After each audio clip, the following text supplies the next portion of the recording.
Hi hello నమస్తే. నేను మీ బెజవాడ పిల్లని. అందరూ బాగున్నారు? నేనైతే చాలా చాలా బాగున్నానండి. ఈ ఇయర్ ఎవ్రీ ఇయర్ సమ్మర్లో ఏదో ఒక ట్రిప్ అయితే మేము ప్లాన్ చేస్తాము. ఈ ఇయర్ వచ్చేటప్పటికి ఏంటంటే తిరుపతి. లాస్ట్ ఇయర్ కూడా తిరుపతి, అరుణాచలం అలా ట్రిప్ వేసాము.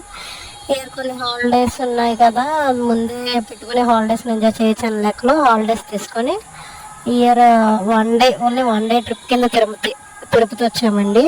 మన విజయవాడ నుంచి స్టార్ట్ అయ్యి ట్రైన్లో అలా మేము తిరుపతి మార్నింగ్ 4:15 కల్లా రీచ్ అయ్యాము. అస్సలు తిరుపతి ఖాళీ లేదండి. విష్ణు నివాసంకి వెళ్ళి ఫ్రెష్ అవుదాని చూస్తేనే అసలు క్రౌడ్ చూసి చాలా భయం వేసి వద్దులే, తిరుమలలో ఆల్రెడీ రూమ్ తీసుకున్నాం కదా అని పైకి వచ్చేసాము. బస్ ఎక్కిన తర్వాత ఒక పాయింట్ దగ్గర మనకైతే చెకప్ ఉండిద్ది.